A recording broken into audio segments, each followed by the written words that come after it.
Selamat pagi.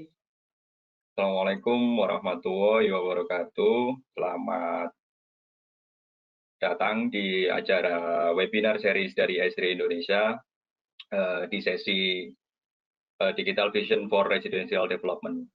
Pada kesempatan kali ini, perkenalkan saya Wahyu Eko Adisaputro, Territory Account Manager Esri Indonesia dari Esri Indonesia, yang akan memandu jalannya webinar pada pagi hari ini. Seperti yang kita ketahui, dengan bertambahnya jumlah penduduk,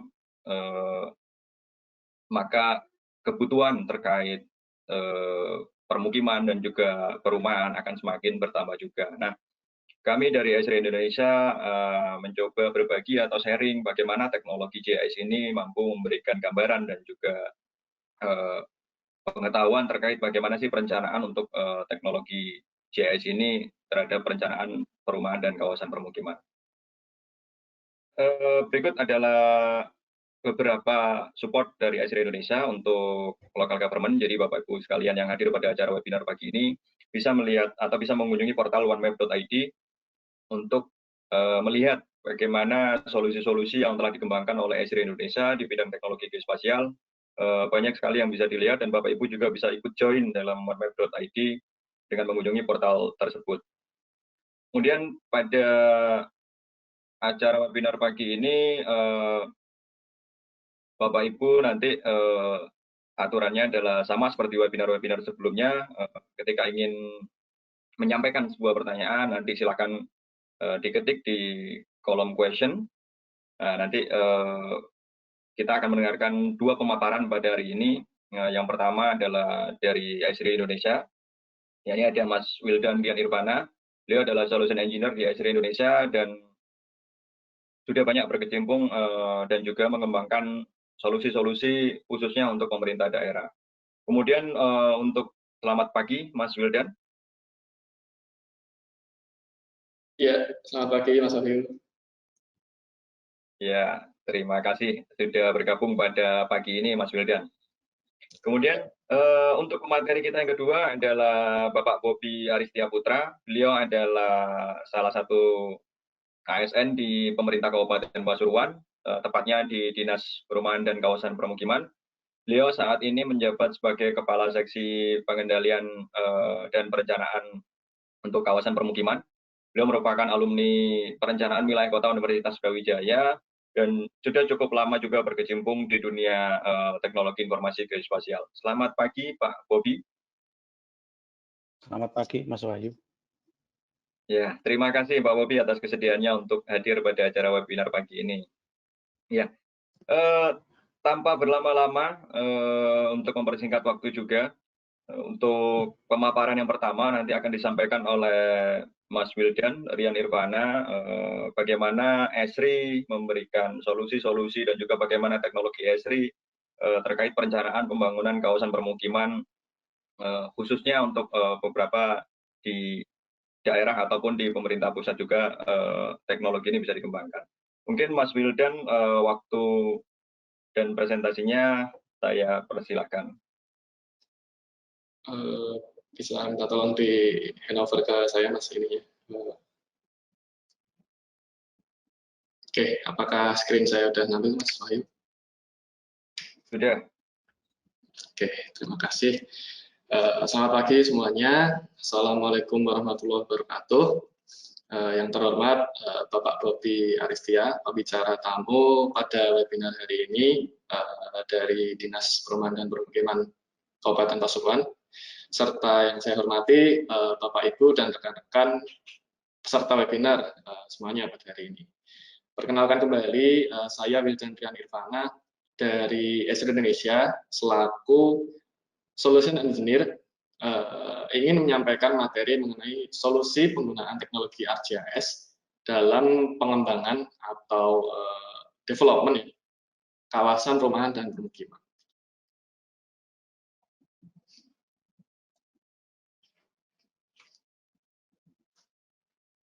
Oke, gambaran topik pada sesi kali ini yaitu sebagai berikut. Yang pertama yaitu latar belakang atau tantangan yang dihadapi saat ini dalam sektor perumahan dan permukiman. Nah, kemudian bagaimana gambaran mengenai perkembangan teknologi ArcGIS saat ini. Nah, serta bagaimana solusi GIS yang dapat diterapkan dalam mendukung pengembangan kawasan perumahan dan pemukiman. Dari Bapak Ibu sekalian yang bergerak di bidang GIS ya, atau rekan-rekan peserta webinar yang lain mungkin lebih familiar ya dengan yang namanya ArcGIS atau ArcMap. Nah, Esri sendiri merupakan company atau perusahaan yang melakukan R&D gitu, atau riset dan development dari ArcGIS itu sendiri. Platform ArcGIS di sini bukan hanya sebatas sebuah aplikasi desktop seperti ArcMap, namun lebih dari itu, ArcGIS memiliki kemampuan untuk menggabungkan data menggunakan sebuah visualisasi peta gitu ya, sehingga membantu kita dalam melakukan analisis serta memperoleh informasi dari data yang ada dan membantu dalam menentukan kebijakan berikutnya.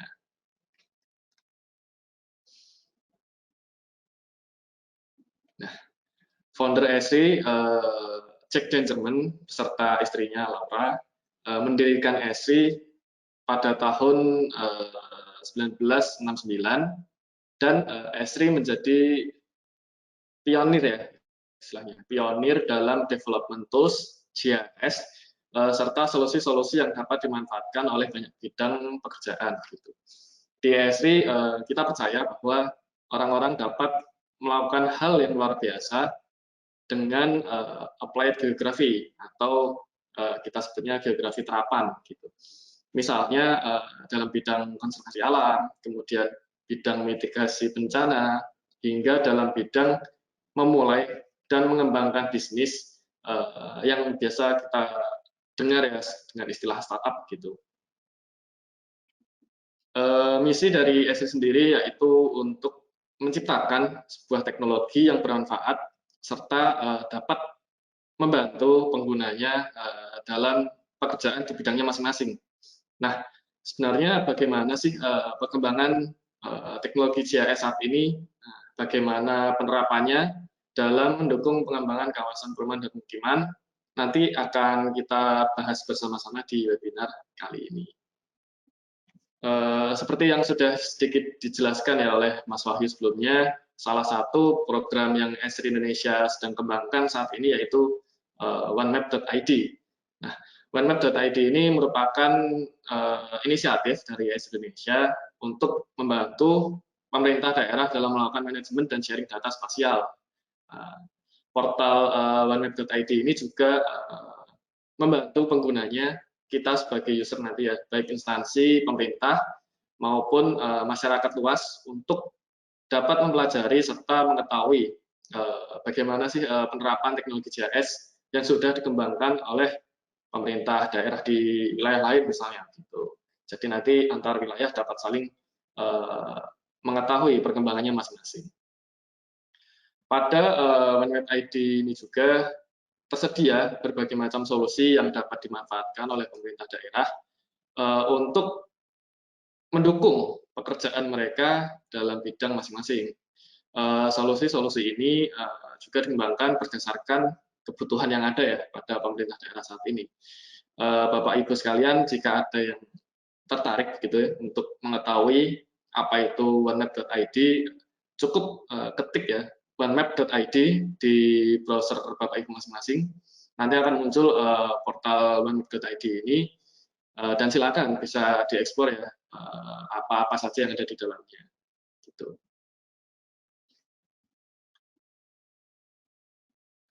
Nah, di samping untuk mendukung pemerintah daerah, platform OneMap.id ini juga bertujuan untuk membantu masyarakat dalam mendapatkan data yang valid, istilahnya yang benar-benar dipublikasi gitu ya, dan dibagikan oleh instansi pemerintah daerah dari masing-masing wilayah gitu. Karena latar belakang dibangunnya platform ini juga berawal dari tingkat kebutuhan referensi data yang resmi pada tingkat daerah gitu, yang sifatnya dapat dipertanggungjawabkan keabsahannya atau kebenarannya gitu.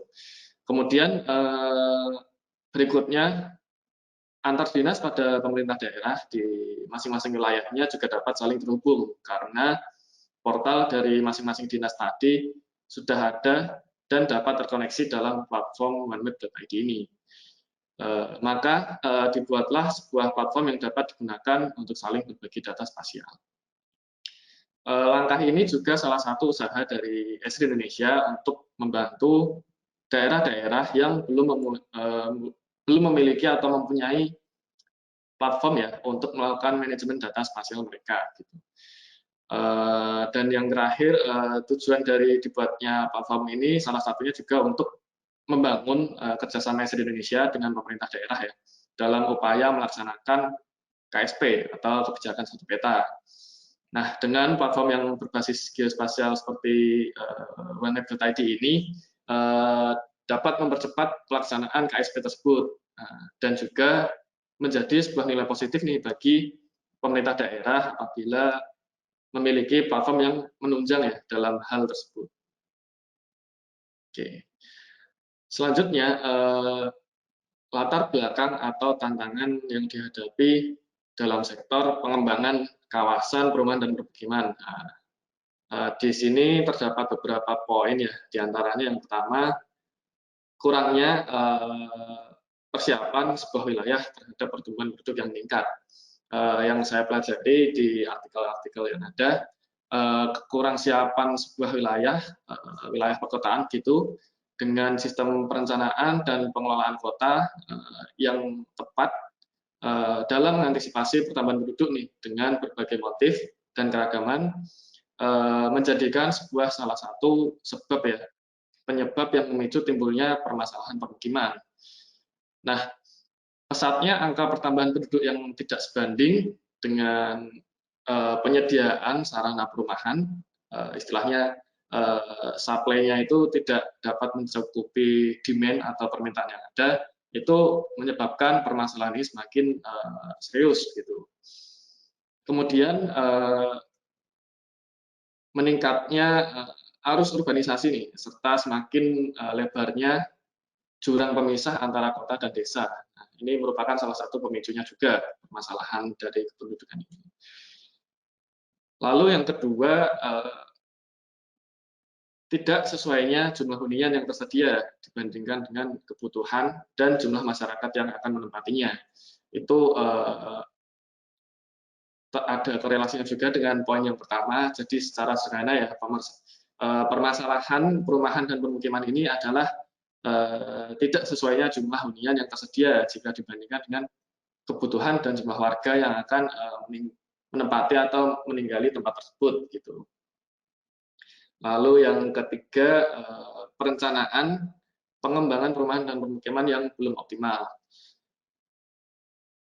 Di sini perencanaan merupakan aspek yang tidak boleh dianggap sebelah mata gitu, tidak boleh dianggap remeh. Dengan perencanaan yang matang, sinergis dan saling terintegrasi ya setiap sektor di pemerintahan daerah akan menghasilkan output berupa pengembangan perumahan dan permukiman. Nah, belum optimalnya perencanaan ini akan mengakibatkan pada lemahnya arah kebijakan pengembangan. Nah, nanti antar sektor saling tumpang tindih atau saling overlap gitu antara rencana aksi pengembangannya di wilayah tersebut. Dan tidak fokusnya dalam menentukan prioritas. Prioritas di sini adalah prioritas untuk pengembangan perumahan dan pemukiman gitu. Lalu yang terakhir, permasalahan pertanahan dan prasarana. Nah, pembangunan perumahan dan permukiman dalam skala yang besar gitu akan selalu dihadapkan kepada masalah pertanahan. Yang di daerah perkotaan terutama ya di daerah perkotaan itu pertanahan akan semakin langka dan semakin mahal dari waktu ke waktu. Tidak sedikit yang kita jumpai area pertanian nih di wilayah kota maupun di wilayah perdesaan juga. Jadi area pertanian itu dikonversi menjadi kawasan permukiman. Hal ini terjadi karena ketersediaan tanah yang tadi ya sangat terbatas, sedangkan demand atau permintaannya dari hunian tersebut selalu meningkat setiap saatnya. Nah, kita sama-sama tahu ya bahwa hampir sebagian besar orang di dunia saat ini adalah pengguna smartphone gitu. Bahkan mencapai 90% dari jumlah populasi manusia yang ada. Serta dari 87% diantaranya sudah memiliki akses internet gitu. Dan 2,8% dari pengguna smartphone tersebut adalah para tenaga kerja atau kita-kita yang usia produktif dan sedang bekerja yang berpengetahuan di bidangnya. Dan juga hampir di setiap aspek kehidupan kita pasti akan ada kaitannya dengan lokasi gitu. Dari berbagai macam sektor yang memang terdapat unsur spasialnya, sampai bahkan ke sektor-sektor yang kita kira tidak ada informasi spasialnya, ternyata tanpa kita sadari jika dikaji lebih jauh aspek spasial sangat berpengaruh kepada sektor-sektor tersebut. Itulah mengapa pentingnya teknologi geospasial untuk menunjang ya, kegiatan pada berbagai bidang di kehidupan kita. Nah, kemudian berikutnya tantangan yang dihadapi oleh pemerintah daerah saat ini yaitu berupa tantangan sektoral. Dengan demikian, pemerintah daerah diharuskan untuk saling memperkuat koordinasi ya dan kolaborasi antar organisasi atau antar SKPD yang ada. Hal itu bertujuan untuk memiliki pemahaman yang lebih baik ya, demi mendukung pelaksanaan kegiatan operasional yang kompleks serta pengambilan tindakan dan keputusan secara tepat dan cepat.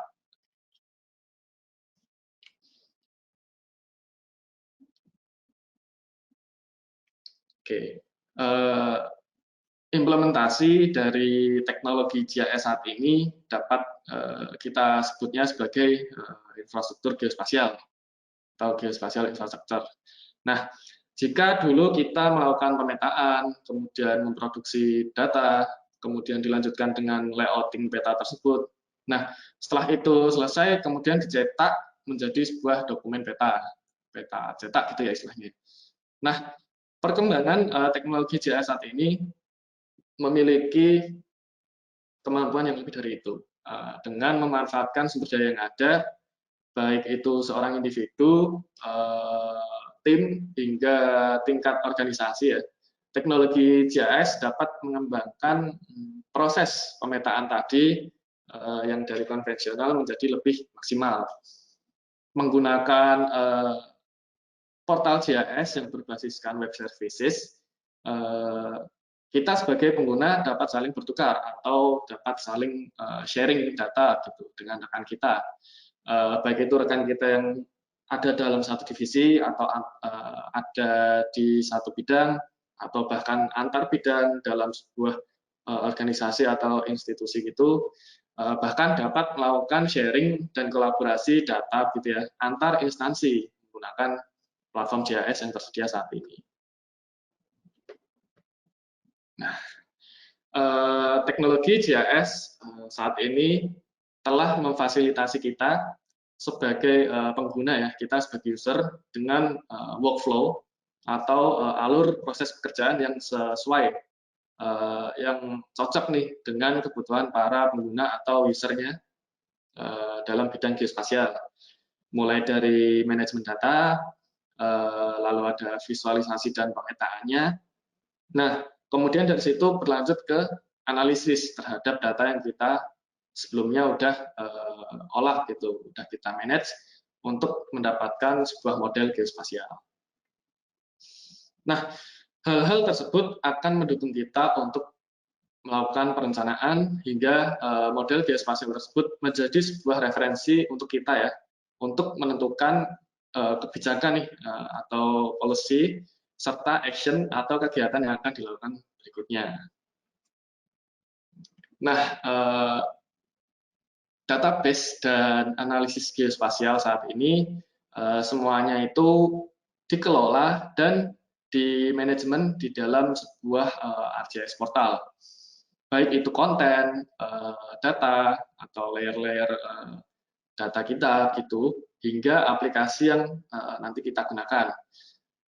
ArcGIS Portal di sini merupakan sebuah bentuk user interface begitu atau front end ya, yang berfungsi untuk publikasi data, kustomisasi, analisis, serta berbagi data, baik itu data yang sifatnya 2 dimensi maupun data yang berformat 3 dimensi. Esri juga mengembangkan platform ArcGIS disertai dengan komponen pendukungnya berupa ready to use konten atau konten yang siap kita pakai. Hal ini memudahkan kita ya sebagai pengguna untuk memperkaya informasi yang akan kita gunakan dalam membuat aplikasi spasial. Gitu. Kita dapat memanfaatkan berbagai macam data ya, seperti data traffic di sini, kemudian ada data imagery atau citra, kemudian ada data POI, dan data-data yang lain yang sifatnya ini terbuka untuk publik begitu. Data-data tersebut Esri kembangkan menjadi sebuah living atlas of the world. Nah, living atlas ini dapat diakses oleh usernya atau oleh penggunanya melalui portal GIS tadi.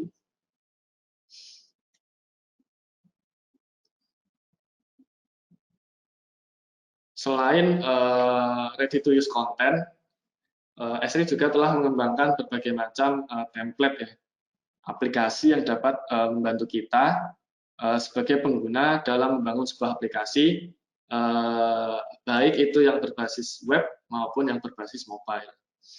Nah, semua aplikasi tersebut telah dikembangkan dengan minimnya scripting ya, atau coding atau minim pemrograman lah istilahnya begitu. Sehingga kita sebagai orang yang awam dalam dunia pemrograman dapat dengan mudah membangun sebuah aplikasi WebGIS gitu untuk mendukung pekerjaan kita selama ini. Namun nih bagi rekan-rekan yang ahli dalam bahasa pemrograman, orang-orang informatika ya yang ahli scripting atau coding begitu, ArcGIS juga merupakan sebuah platform yang terbuka yang dapat dikembangkan sesuai dengan kebutuhan kita terhadap GIS.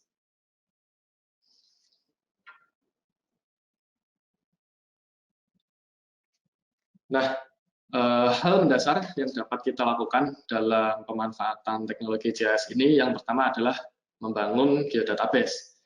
Data yang disimpan dalam sebuah file geodatabase membuat pengelolaan data menjadi lebih rapi dan struktur. Dengan database tersebut, kita dapat membuat sebuah standarisasi format data, sehingga ketika masing-masing bidang atau masing-masing divisi di dalam organisasi kita memproduksi data, maka struktur atau skema dari data tersebut sudah seragam nih, sudah ada template-nya dan siap didistribusikan serta dikolaborasikan dengan data lain dari divisi atau bidang lain. Gitu. Kemudian ketika kita sudah bisa ya mempublish atau upload istilahnya begitu geodatabase tadi, file geodatabase tersebut akan menjadi sebuah namanya feature service yang fitur service tersebut terhosting atau tersimpan secara online.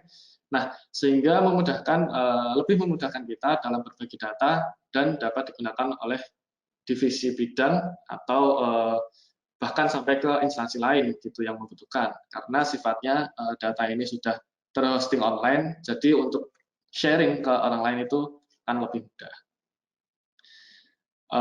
Karena perkembangan ArcGIS sendiri saat ini sudah menjadi sebuah software as a service istilahnya begitu. Artinya pengguna atau user, kita sebagai user nanti tidak perlu nih mengembangkan sendiri software tersebut. Platform ini sudah siap serta sangat mudah untuk dioperasikan.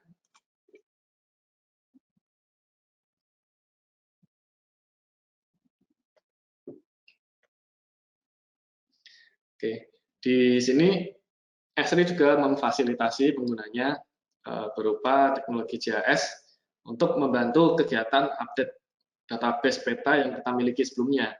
Nah, hal tersebut dapat terintegrasi dengan kegiatan produksi data yang ada di kantor kita juga. Platform field operation tersebut juga dapat dikoneksikan dengan perangkat receiver GPS gitu, eksternal ya, eksternal GPS, untuk meningkatkan akurasi atau posisi yang mendukung kegiatan collecting data ini. Jadi untuk lebih memaksimalkan positioning kita saat ini, misalnya di lapangan, itu dapat dikoneksikan dengan perangkat lain, eksternal GPS misalnya. Nah, Field Operation Apps memungkinkan pengguna atau user ArcGIS untuk mendukung kegiatan-kegiatan yang umum dilakukan di lapangan. Seperti yang disebutkan sebelumnya, hal ini akan berjalan lebih baik ketika berbasiskan geospasial. Dan di sini ArcGIS yang menyatukan semuanya nih, agar saling terintegrasi satu sama lainnya. Jadi antar aplikasi, antar software yang ada di platform ArcGIS ini sudah saling terkoneksi, istilahnya begitu. Dengan menggunakan kemampuan teknologi geospasial ini, bertujuan juga untuk meningkatkan koordinasi ya, serta efisiensi kegiatan yang ada di lapangan. Nah, Field Operation Apps ini juga dapat mengurangi ketergantungan kita pada penggunaan kertas. Nah, dan memastikan bahwa pekerja yang ada di lapangan dengan operator yang ada di kantor misalnya, ini saling terkoordinasi dan menggunakan data yang sama untuk mengurangi kesalahan atau redundansi misalnya gitu, serta meningkatkan produktivitas dan tentunya dapat menghemat pengeluaran kita juga nantinya.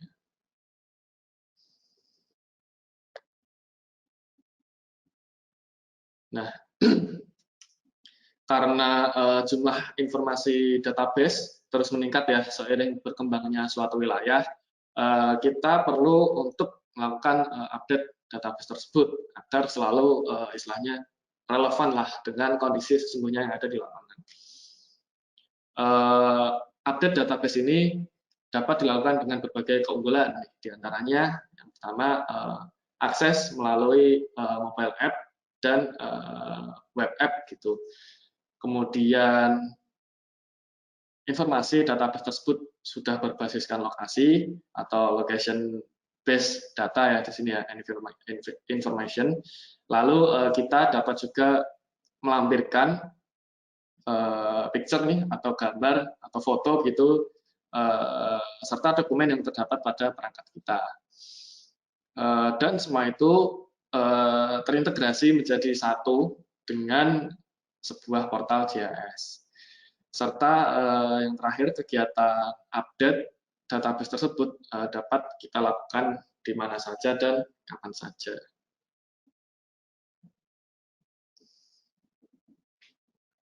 Nah, berikut merupakan sebuah contoh alur pemanfaatan informasi geospasial untuk mendukung pengembangan kawasan perumahan dan pemukiman. Dan output atau hasil yang diharapkan nantinya ya dapat menjadi sebuah referensi begitu bagi stakeholder atau orang-orang yang bertanggung jawab menangani di bidang ini.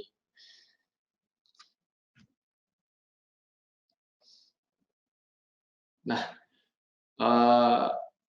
kita akan masuk ke GIS solution untuk pengembangan kawasan perumahan dan pemukiman.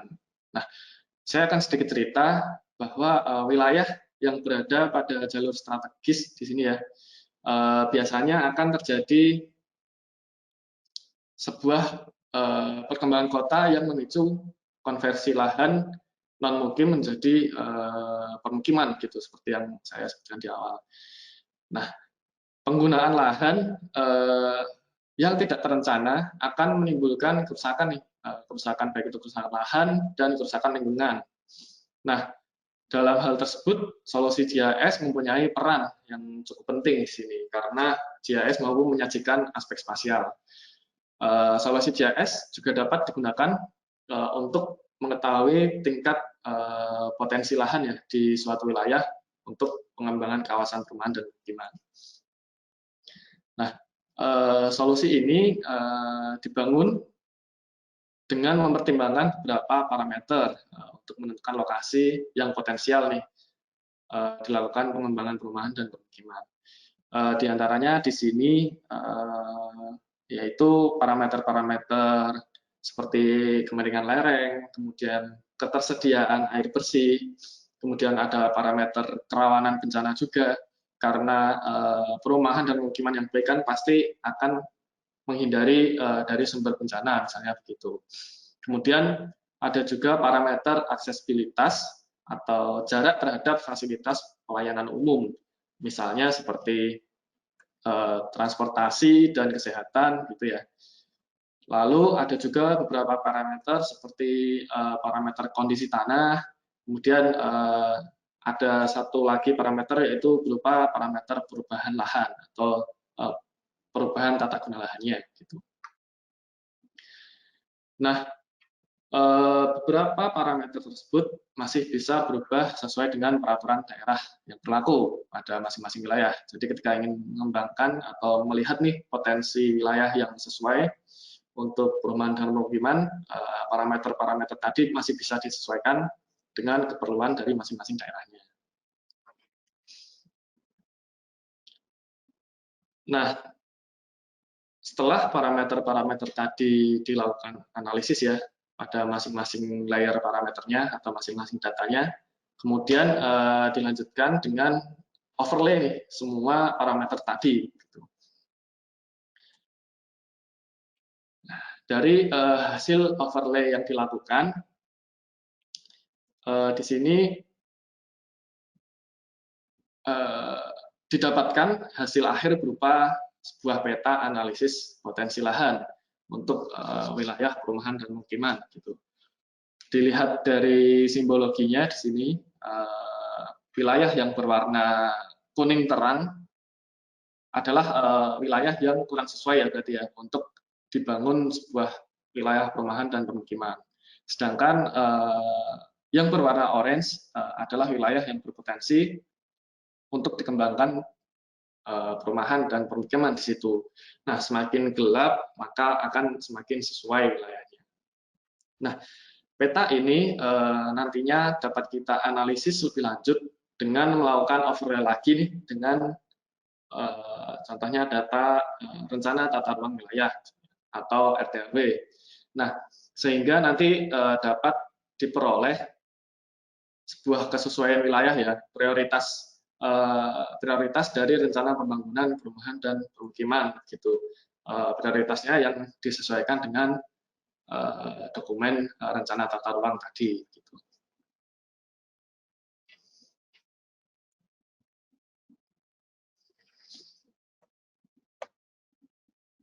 Nah, berikut merupakan contoh hasil dari publish atau upload database bangunan serta data rumah tidak layak huni ya, di sini contohnya. Terdapat dua model aplikasi berupa dashboard, monitoring, serta WebGIS, sistem informasi database bangunan perumahan dan pemukiman.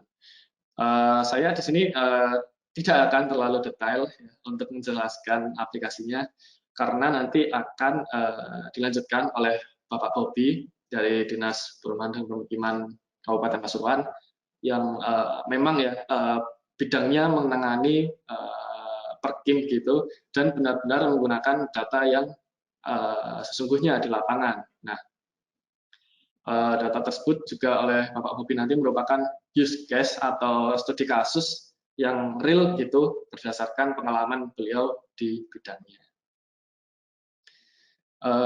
Oke, sekian presentasi di sesi pertama ini. Semoga dapat bermanfaat dan dapat diterima baik ya oleh Bapak, Ibu, dan rekan-rekan sekalian peserta webinar hari ini. Dan juga kami mohon maaf apabila ada perkataan yang kurang tepat selama pemaparan sebelumnya. Terima kasih. Wassalamualaikum warahmatullahi wabarakatuh. Saya kembalikan ke Mas Wahyu. Waalaikumsalam. Terima kasih Mas Wildan atas pemaparannya. Menarik sekali apa yang disampaikan oleh Mas Wildan. Jadi kalau saya boleh highlight sedikit beberapa yang disampaikan Mas Wildan tadi, termasuk bagaimana teknologi JES atau teknologi dari Esri ini mampu memberikan semacam apa ya, teknologi baru yang kalau dikenal tadi Mas Wildan sempat menyampaikan teknologi JS yang selama ini sering digunakan itu masih bersifat konvensional. Mas Wildan tadi sedikit banyak juga membahas bagaimana publish data-data yang sudah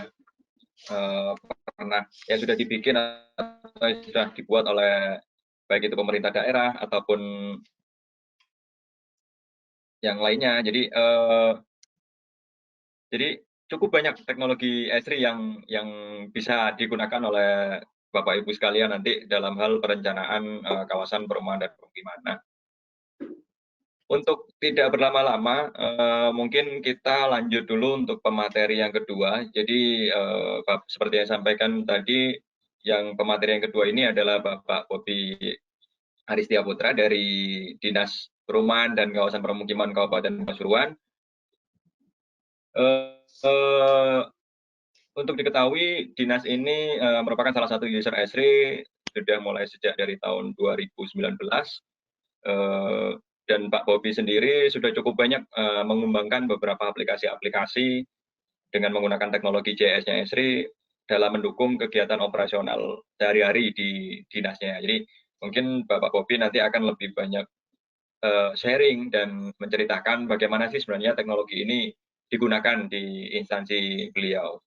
Mungkin Pak Bobi, saya ingatkan kembali untuk para peserta bisa mengajukan pertanyaan di kolom question, dan kemudian saya ingatkan juga untuk link sertifikat nanti akan kita bagikan di akhir webinar. Jadi Bapak Ibu bisa nanti di akhir webinar akan mendapatkan link sertifikat. Jadi mohon tetap untuk bisa mengikuti webinar ini sampai selesai dan mendapatkan pengalaman dan juga pengetahuan baru terkait bagaimana teknologi JIS ini digunakan untuk pengembangan kawasan perumahan dan permukiman. Oke, Pak Bobi, apakah sudah siap? Ya, Mas Wahyu. Ya. Pada Pak Bobi, saya persilahkan untuk menyampaikan materinya.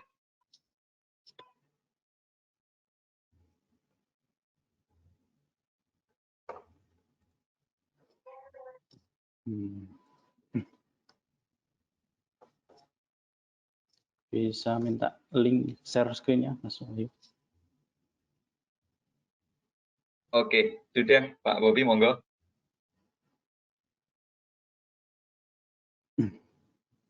Sudah kelihatan ya? Ya, sudah Pak. Baik, bismillahirrahmanirrahim. Assalamualaikum warahmatullahi wabarakatuh. Bapak, Ibu peserta webinar, perkenalkan nama saya Bobi Aristia Putra. Saya dari Dinas Perumahan dan Kawasan Permukiman Kabupaten Pasuruan. Kebetulan saya menangani bidang khusus perumahan dan kawasan permukiman. Tepatnya saya dikasih penataan dan pengendalian kawasan permukiman. Pada hari ini saya sebenarnya saya meminjam materi dari teman kasih sebelah, karena mungkin yang beberapa yang di bidang saya yang sudah mulai jalan itu saya aplikasikan ke kegiatan kasih lain. Sedikit profil mungkin Dinas Perumahan dan Kawasan Permukiman di Kabupaten Pasuruan. Sebelumnya mungkin bisa Mas Wahyu atau Mbak Indira untuk polling sebentar ya, biar kita tahu juga sebenarnya yang ikut itu instansinya kebanyakan pemerintahan, pendidikan atau swasta atau umum. Monggo diisi sebentar. Oh iya, ya ini bisa diisi. Monggo mungkin 1 menit untuk Bapak Ibu sekalian bisa mengisi polling ini. terima kasih Bapak Ibu sekalian atas pollingnya. Jadi ini Mas Bobi bisa dilihat untuk hasil pollingnya. Ya, berarti kan mayoritas di pendidikan dan pemerintahan ya. Jadi masih saya lanjutkan Mas Wahyu. Oh, Ya, sedikit mungkin melanjutkan sedikit profil Dinas Perumahan dan Kawasan Pemukiman di Kabupaten Pasuruan. Itu ada, kalau mungkin Bapak Ibu dari pemerintahan dulu, tahunnya sebelum tahun 2017 itu namanya Dinas Cipta Karya. Karena ada kebijakan di tahun 2017, kita ada perombakan besar-besaran di struktur organisasi dan pemerintahan, itu akhirnya terbentuk Dinas Perumahan. Jadi mungkin ada beberapa daerah yang terpisah antara Cipta Karya dan permukiman. Kebetulan di kami di Kabupaten Pasuruan ini masih menjadi satu. Ada bidang penataan perumahan dan kawasan pemukiman, itu bidang saya. Kebetulan ini yang terbentuk 2017, baru ada di 2017, itu menangani masalah perumahan, PSU, kawasan pemukiman, RTLH, relokasi bencana, dan pemerintahan. Pemerintah maksudnya, relokasi bencana dan pemerintah. Perlu Bapak Ibu peserta webinar ketahui, perumahan yang ada di sini itu termasuk dengan monitoring kegiatan ataupun nanti halnya itu mengatur tentang perizinan. Jadi perizinan bagaimana bentuk layout ataupun aturan-aturan tentang pembangunan perumahan sampai dengan pengawasannya nanti mungkin PSU ini tentang mungkin yang akhir-akhir ini hangat di lingkungan pemerintahan Perkim mungkin ya. Bapak Ibu juga tahu PSU tentang aset penyerahan PSU, kawasan pemukiman mungkin punya sama RP3KP, rencana pembangunan dan pengembangan perumahan dan kawasan pemukiman yang Bapak Ibu juga semua pasti yang pemerintahan diwajibkan untuk membuat oleh pusat. Lalu RTLH yang mungkin nanti akan kita eksplor lebih dalam bagaimana monitoring RTLH ini di masa pandemi istilahnya. Jadi kemarin kita juga sempat berpikir di tahun 2020 sebelum masa pandemi di Maret atau April itu ya, sebenarnya aman-aman saja. Akhirnya ternyata ada pandemi yang mewajibkan kita untuk PSBB dan WFH di rumah. Kita juga berpikir bagaimana memanfaatkan kita tetap bekerja di rumah, tapi RTLH yang di kita itu ada ribuan unit per tahun yang dilaksanakan tetap termonitoring dengan baik. Mungkin akan saya jelaskan lebih lanjut nanti di belakang. Terus selanjutnya tentang relokasi bencana dan pemerintah. Di kita juga ada relokasi besar-besaran juga terkait tentang banjir di wilayah. Kalau di pernah lewat di Pasuruan itu ada biasanya kalau banjir besar itu pasti ketutup jalannya. Itu mungkin kita PR-nya kita yang besar di Pasuruan termasuk relokasi rencana pusat untuk penanganan banjir. Lalu ada mungkin sekretariat juga di mana-mana juga tetap sama ada. Lalu bidang pengembangan kawasan pemukiman ini menangani kawasan kumuh, jalan lingkungan dan jalan perkotaan. Ini juga nanti rencananya kita juga buatkan monitoring dengan pemanfaatan JIS. Lalu bidang pengembangan air bersih dan sanitasi lingkungan, ini untuk air minum mungkin, air bersih, drainase lingkungan dan sanitasi.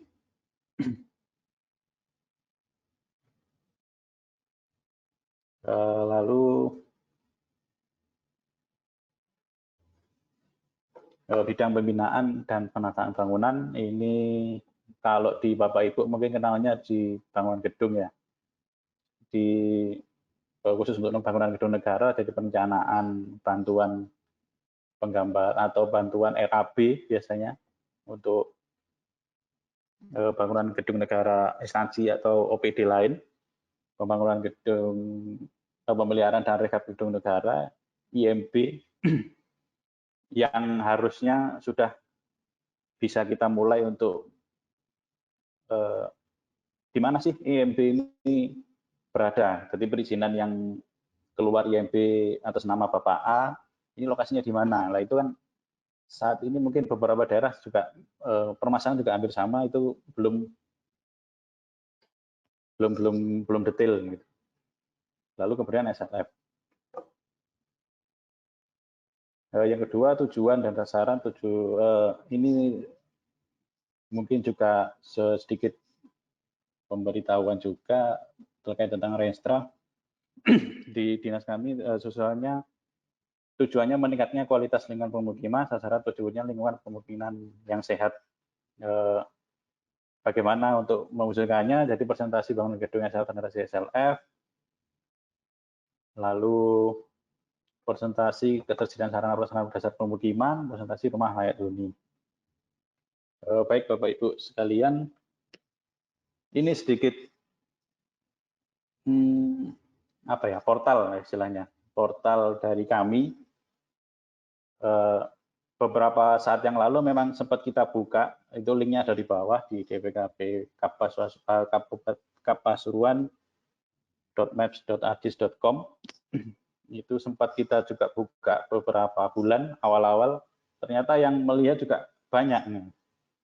Akhirnya karena keterbatasan data yang kita tampilkan, saat ini mungkin yang Bapak Ibu juga sedang mencoba membuka, sementara masih kita tutup karena ada perbaikan data agar yang kita tampilkan juga semakin informatif. Ada beberapa portal atau link web apps yang sudah kita buat, yang sudah sangat sudah berjalan, maksudnya sampai saat ini. Itu ada peta bangunan terdampak bencana. Ini di akhir-akhir ini juga banyak bencana, akhirnya kita buatkan semacam monitoring. Jadi ada peta bangunan terdampak bencana, jadi bencana di mana kita monitoring, lokasinya di mana. Jadi untuk rekodnya juga lebih mudah. Jadi nanti peta jalan lingkungan ini juga disampaikan pada panelis pertama tadi, Mas Wildan. Ada beberapa kegiatan yang memang sudah kita buat dari beberapa tahun yang lalu. Itu ada peta jalan lingkungan, ada juga peta bangunan gedung. Itu juga belum semuanya karena dilihat dari jumlah kecamatan di kita juga banyak, ada 24 kecamatan. Terus peta monitoring LTLH yang nanti akan saya bahas. Lalu ada beberapa dashboard mungkin yang tidak perlu saya sampaikan sekarang. Kenapa kita di dinas ini memakai penggunaan JIS? Ini juga saya mencoba mengambil beberapa sumber data dari tempat lain. Mungkin ada basis web ya, ada basis web dapat diakses di mana saja. Betul Bapak Ibu sekalian, kenapa JIS ini khususnya untuk yang disebutkan dari Mas Wildan tadi, teknologi ADIS saat ini itu sangat mempermudah kita, khususnya saya atau kami di dinas itu, untuk daripada kita yang mungkin yang cara konvensional dulu kita memakai GPS ya, GPS tangan handheld, itu kita buatkan titik, lalu titiknya kita convert ke, mungkin kalau zaman dulu itu ada CAD, lalu dari CAD kita progres lagi untuk yang ke ArcGIS konvensional, ArcMap atau ArcGIS desktop itu. Dan sekarang karena kemajuan teknologi dari Esri juga, akhirnya kita ada field operator, field data collection yang sudah tadi disebutkan oleh Mas Wildan. Ini ada beberapa, ada 3 tadi ya. Kebetulan yang sering kita pakai itu ada survei 1, 2, 3 atau survei 1, 2, 3. Sehingga kemanapun kita pergi, itu langsung data langsung terkolek langsung ke server kita, atau nanti masuknya ke, kalau sudah kita buatkan portal, nanti masuknya ke portal. Lalu yang kedua, memungkinkan input-output data antar aplikasi. Mungkin nanti juga bisa dijelaskan oleh Mas Wildan ini maksudnya gimana, karena fleksibelnya Esri, nanti mohon bisa dilanjutkan oleh Mas Wildan. Terus Oracle base ini maksudnya simply output yang dihasilkan juga mudah dipahami oleh orang. Kemudian dalam pencarian data perhitungan atau pengukuran data spasial, lalu kemudian sharing dan dukungan keamanan seluruh proses sharing yang kita sebutkan tadi, kita juga bisa men-share data yang kita dapat ini untuk instansi lain ataupun masyarakat umum mungkin yang ada informasi-informasi yang bersifat umum bisa disampaikan langsung ke masyarakat. Bapak Ibu peserta webinar, sedikit menggambarkan proses pembuatan database kita, khususnya ini saya bicaranya di Dinas Permukiman, karena mungkin PR besar kita juga di Kabupaten Pasuruan harusnya sudah ada aplikasi induk lah, istilahnya ARGIS Enterprise ataupun atau apa, sehingga kita sebagai pengguna itu sudah diberikan rumah sendiri, jadi kita tinggal masukkan data ke sana, semua terintegrasi, semua ingin lihat data kita sudah tinggal ambil. Kebetulan ini saya buatnya tahun 2015, sebenarnya tahun-tahun sebelumnya juga sudah ada, kebetulan saya buatkan tahun 2015 karena tahun masuk saya sebagai PNS di Kabupaten Pasuruan. Sebelum saya masuk itu istilahnya cuma pihak ketiga membuatkan aplikasi, misalnya pendataan apa, pendataan A atau pendataan B, ternyata setelah hasilnya keluar cuma bentuknya laporan, sehingga data yang spasial ataupun data apa itu tidak diketahui keberadaannya di mana.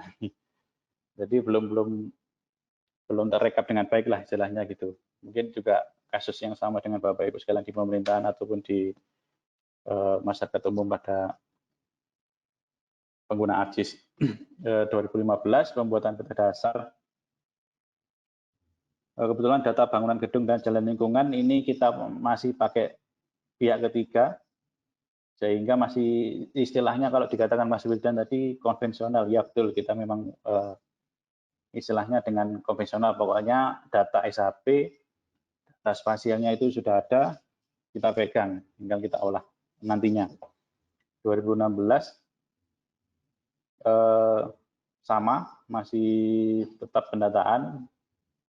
Jadi istilahnya 2015 itu kita sudah mendata seluruh bangunan gedung dan jalan di Kabupaten Pasuruan, tapi tidak ada isinya. Istilahnya kalau isinya di dunia ARGIS itu tidak ada atributnya, jadi kosong. Misalnya cuma bentuk, kalau bangunan mungkin persilnya atau dari atapnya, kalau jalan mungkin bentuk jalannya panjang dan lebarnya berapa. Setelah itu 2016 kita isi, udah kita cicil isi untuk berkecamatan, bertahap sampai sekarang 2017 juga sama, masih metode yang sama, 2018 juga sama. Lalu 2019 saya ketemu dengan Mas Wahyu dan Mas Wildan. Saya ditawari, loh sekarang ada teknologi yang sudah memudahkan, jadi istilahnya sudah modern lah, istilahnya kekinian. Yang awalnya konvensional itu menggunakan desktop bentuknya SAP, sekarang kita sudah bisa kita publish dan mendapatkan beberapa fitur untuk kegunaan kita di lapangan. Dan plusnya juga ada ARGIS online, jadi kita bisa mengakses data kita dimanapun dan dimana saja. Dan kapanpun juga, itu yang disebutkan oleh Mas Wildan. Sehingga nanti akhirnya tahun 2020 kita coba gunakan perdana dan itu sangat-sangat membantu kita sebenarnya. Di masa pandemi yang saya sebutkan tadi untuk RTLH kita ada 2.300-an unit di 2020. Akhirnya yang biasanya secara manual kita harus ke lapangan mengecek satu persatu kondisi bangunan atau progres pembangunan RTLH di lapangan. Akhirnya bagaimana caranya kita walaupun kita di rumah pada saat itu awal-awal pandemi kita harus semuanya berada di rumah, tetap kita bisa monitoring kondisi di lapangan. Akhirnya kita buatkan field data collection ya, pakai SO 23, nanti juga saya jelaskan di belakang. Terus untuk rencana penggunaan JIS, ya, tadi kan dari 2020 rencana yang akan kita buatkan ke depan, ini juga sudah kita koordinasikan dengan beberapa teman bidang yang lain, ataupun nanti khususnya kami di Dinas Perumahan dan Kawasan Pemukiman itu ada beberapa monitoring aset PSU, itu nanti mungkin kita akan pakai kolektor dan survei SO 23,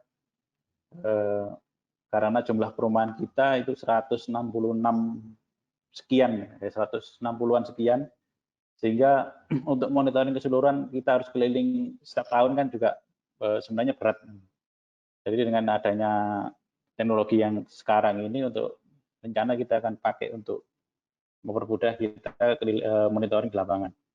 Lalu relokasi Bangiltek yang seperti saya sebutkan tadi juga itu masuk ke Perpres 80 tahun 2019 terkait percepatan pembangunan ekonomi khususnya di wilayah kami di Jawa Timur dan di Kabupaten Pasuruan itu untuk penanganan banjir. Datanya juga sudah ada, akhirnya pakai kolektor untuk mungkin mengetahui sekarang saya berada di depan rumah siapa gitu kan. Kalau mungkin nanti untuk lebih teknisnya bisa dijelaskan oleh Mas Wildan. Lalu pembangunan dan pemeliharaan gedung negara ini selama ini cuma yaitu tadi meminimalisir penggunaan kertas istilahnya. Yang awalnya memakai kertas dan lain-lain kita coba buatkan semuanya memakai survei 123 sehingga data tidak hanya berupa kertas juga tapi juga ada spasial yang bisa terupdate setiap saat. Terus ini sedikit contoh mungkin yang kita fokuskan untuk webinar hari ini mungkin untuk yang RTLH karena kebetulan yang menurut saya sangat menarik untuk kita bahas bersama. Mungkin nanti ada sharing-sharing ataupun pemanfaatan yang lain berhubungan dengan RTLH, monggo disampaikan. Sedikit gambaran kita di proses RTLH ini ada data bangunan awal, itu BNPL RTLH kurang lebih kita sampai 2020 ini sudah kita data dengan menggunakan teknologi JIS tentunya, itu ada 25 ribuan. 25.000 BNPA atau 25.000 rumah RTLH di Kabupaten Pasuruan. Lalu survei lapangan ini untuk usulan pembangunan setiap tahun. Jadi setelah kita dapat usulan dari desa, kecamatan, ataupun pihak-pihak lain yang mungkin membutuhkan penanganan cepat, itu kita ambil dari BNPA, lalu kita adakan survei lapangan. Selanjutnya ada pengelompokan, mungkin ada klasifikasi, itu sudah termasuk sekarang sudah terbenahi oleh dana lain mungkin, ataupun masih tetap, jadi ada proses verifikasi lagi. Yang terakhir adalah pencairan. Baik Bapak Ibu peserta webinar, ini merupakan contoh data kami, data BNPA RTLH. Di situ juga itu sudah kita buatkan di portal sebenarnya, cuma belum kita buka karena ada beberapa pembenahan. Misalnya kita klik salah satu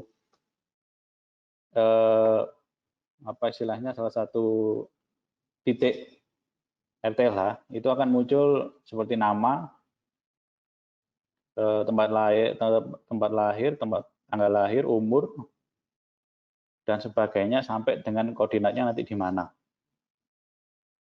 Nah, ini juga datanya sudah ada 25.000 lebih, dan itu tahun 2020 mungkin untuk tahun sekarang sudah berkurang karena ada kegiatan per tahun. Di kita juga ada.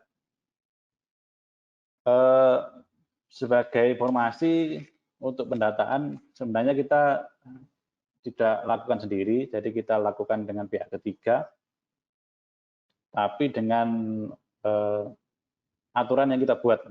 Jadi apa-apa saja yang perlu disurvei oleh pihak ketiga. Jadi kita merujuknya pada surat edaran Direktur Jenderal Penyediaan Perumahan nomor 7 tahun 2018 itu tentang petunjuk teknis penyelenggaraan bantuan stimulan perumahan swadaya. Jadi di situ sebenarnya ada contoh, ini khusus untuk PSPS mungkin ya. Bagi Bapak Ibu yang di Dinas Perumahan dan Pendidikan mungkin sudah paham. Di situ juga sudah ada contoh formnya, apa saja yang harus disurvei, sehingga nanti ada scoring yang nanti keluarnya di terakhir itu ada dia berat tingkatnya itu rendah, sedang ataupun berat. Jadi sudah rinci gitu. Bapak Ibu juga kalau nanti mungkin perlu sharing lebih lanjut bisa menghubungi saya. Kalau mungkin butuh penjelasan lebih rinci.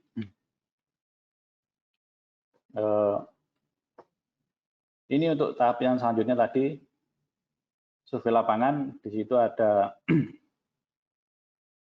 data teks sebenarnya yang apa-apa saja yang perlu kita pantau atau kita masukkan ke aplikasi, koordinat lokasi dan foto lokasi.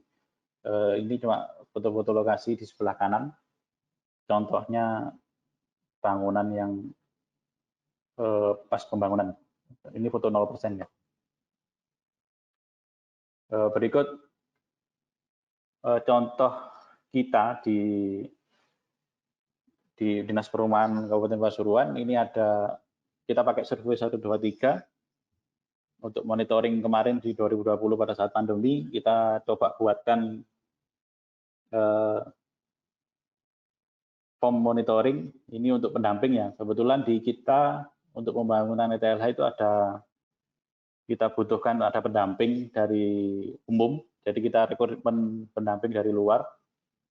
Kurang lebih 40 sampai 50 orang per tahun. Jadi pendamping-pendamping itu kita latih. Jadi kita berikan kita berikan informasi bahwa kita ada aplikasi baru istilahnya untuk monitoring kita di lapangan. Jadi kita kebetulan saya belum bilang foto-fotonya, itu ada foto pelatihan dan lain-lain, ada sekitar 50 orang. Jadi yang keliling satu kabupaten itu juga ada.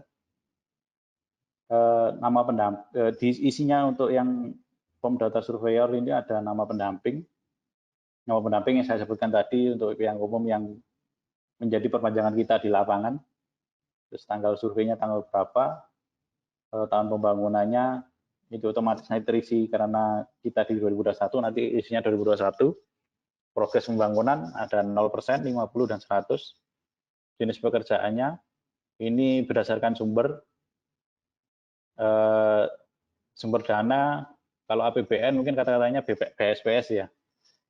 Kalau mungkin di kita DPBD, RTLH. Jadi kita sudah rincikan dia masuk kriteria jenis pekerjaan apa, RTLH, BSPS ataupun TMMD untuk yang angkatan darat misalnya. Ada sumber dana, APBD, APBN, CSR. Lalu untuk isian subjek ataupun pemilik rumah, itu ada nama perimanya nanti siapa, tanggal lahir, jenis kelamin laki-laki atau perempuan, usia,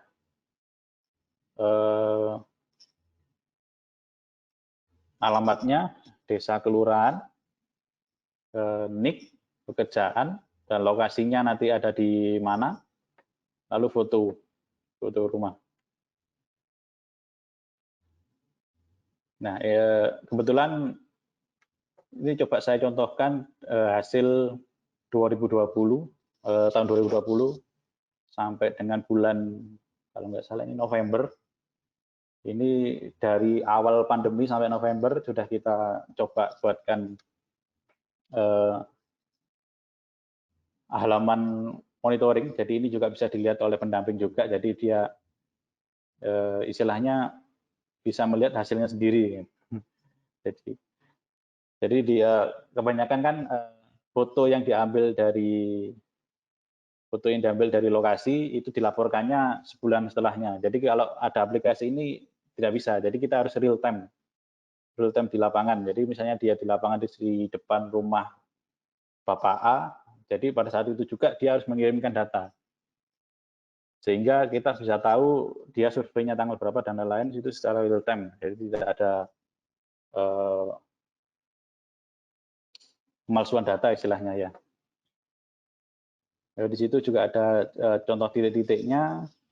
Terus kalau diklik titiknya itu ada nama pendamping, seperti saya sebutkan sebelumnya tadi, ada nama pendampingnya misalnya Muhammad Saifullah ini, sampai nama penerimanya itu 1 pen ya, saya tidak betul kelihatan. Ini sudah detail semua, jadi lokasinya di mana, ada fotonya di mana, progresnya dia sudah berapa persen, sampai dengan tanggal 28 bulan 3 2020. Nah, baik Bapak Ibu peserta webinar, tahap selanjutnya setelah kita lihat dari aplikasi, misalnya atas nama Saifullah tadi ya, dia pendamping di Kecamatan Bangil istilahnya. Kalau di kita ada Kecamatan Bangil di atas ini, ternyata dari laporannya mereka, saya sudah melaporkan Pak 30 rumah yang sudah 50%. Ataupun sudah lengkap lah 34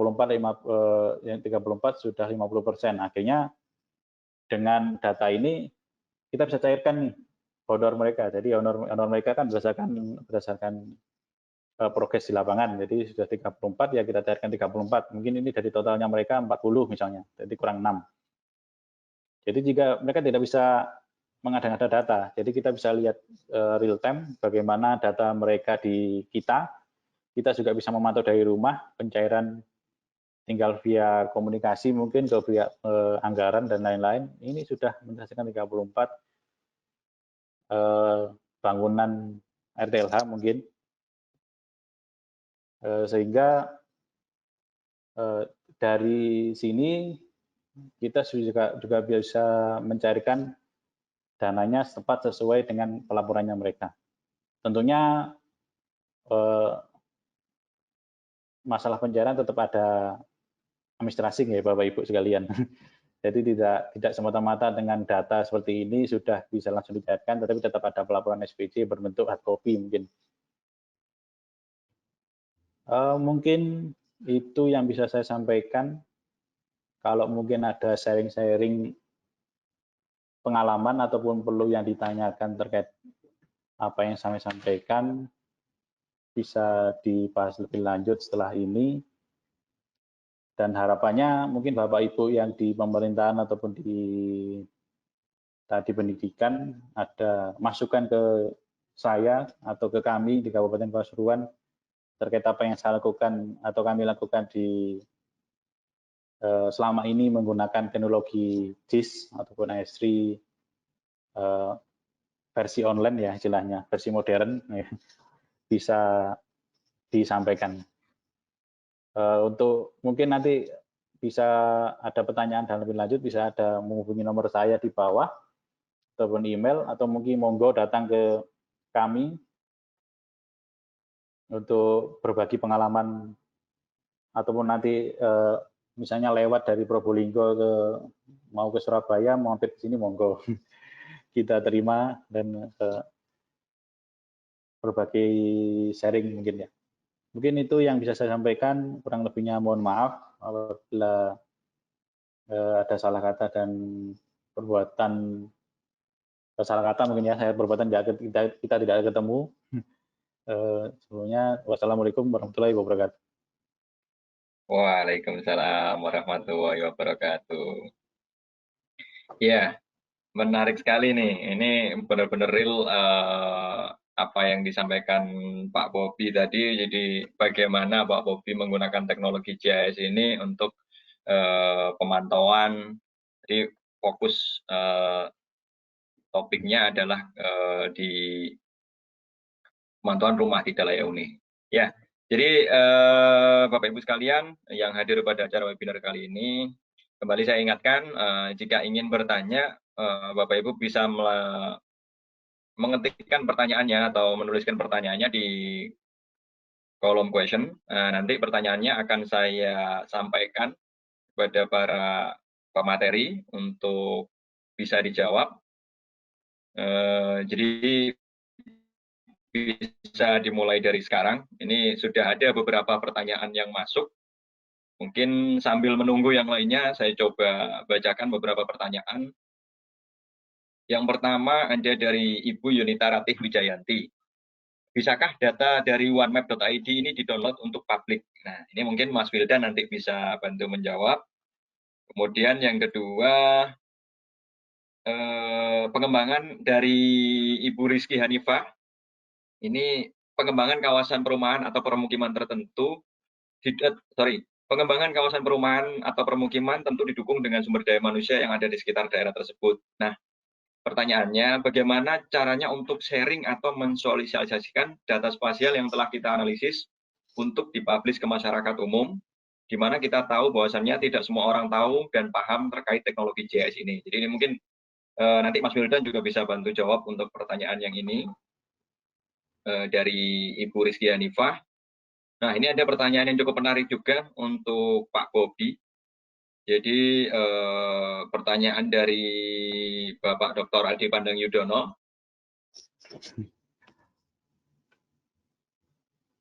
Ya, jadi mungkin sedikit bercerita juga tadi kalau Pak Bobi bilang ketemu dengan saya di tahun 2019, sebenarnya ketemunya sudah dari lama karena kebetulan Pak Bobi ini adalah junior saya dulu waktu kuliah.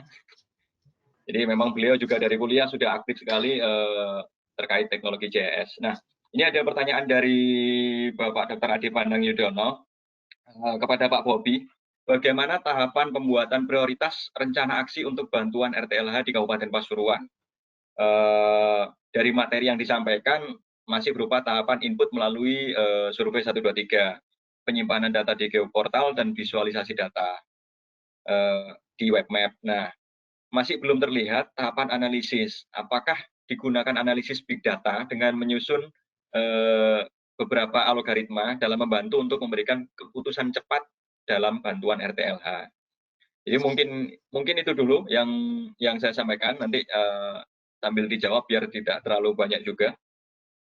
Monggo mungkin bisa dimulai dari Mas Wildan.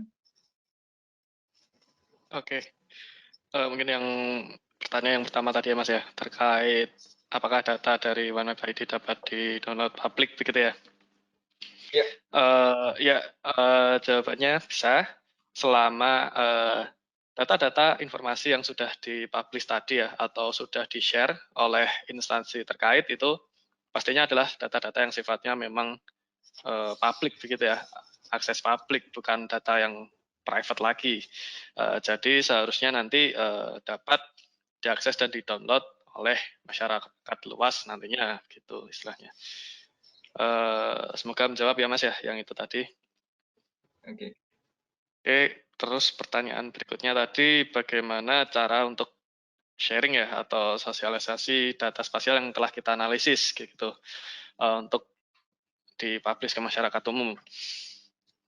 Nah, untuk sosialisasi data atau data-data spasial yang kita analisis sebelumnya ya, kita bisa kembangkan sebuah site GIS Hub begitu atau sebuah portal GIS yang bisa tentunya yang bisa diakses oleh masyarakat luas via internet gitu misalnya. Nah, di situ nanti kita bisa konfigurasi konten-konten apa saja yang akan ditampilkan gitu. Kemudian data-data apa yang bisa diakses oleh publik juga hingga aplikasi-aplikasi yang sudah kita develop sebelumnya gitu berdasarkan analisis yang kita lakukan terhadap data-data spasial tadi. Mungkin nanti bisa ditambahkan dari Pak Bobi juga bagaimana pengalaman untuk mensosialisasikan nih data-datanya gitu. Mungkin 2 pertanyaan itu dulu ya Mas Wahyu tadi ya. Ya. Semoga dapat menjawab pertanyaannya. Ya, terima kasih Mas Wildan atas jawaban yang disampaikan. Mungkin Pak Bobi bisa menjawab pertanyaan tadi yang dari Bapak Adi Pandang Yudono terkait bagaimana analisisnya tadi.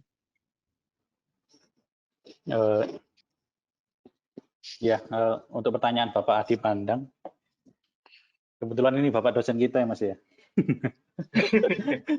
Benar sekali. Terima kasih Pak Adi Pandang sudah menyempatkan hadir.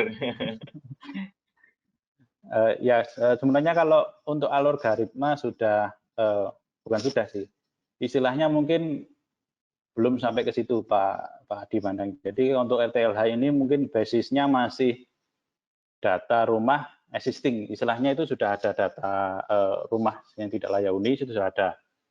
Jadi mungkin nanti untuk algoritma yang mungkin rencana kita buatkan itu prosesnya untuk usulan. Jadi nanti setelah proses musrenbang dan lain-lain itu sudah masuknya tinggal pilih nih. Jadi ada rencana RTLH yang mau diusulkan itu yang mana. Jadi misalnya di Bangil ini ada titik ini, atas nama ini, dan ini. Jadi mungkin seperti itu. Kalau mungkin untuk algoritma untuk memberikan keputusan cepat itu di bencana mungkin ya.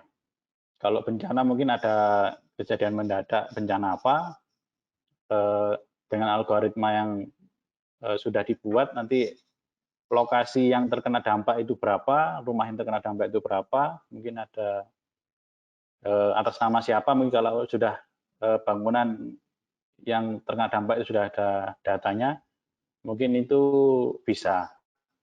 Kalau untuk khusus untuk RTLH ini karena pendataan kita fokusnya ke bangunan existing, jadi memang sudah ada bangunannya, jadi mungkin belum ada sampai analisis seperti itu.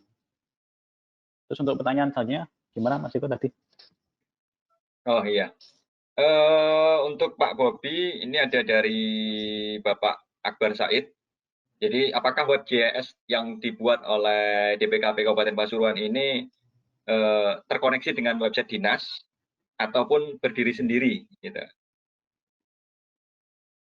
Ya baik.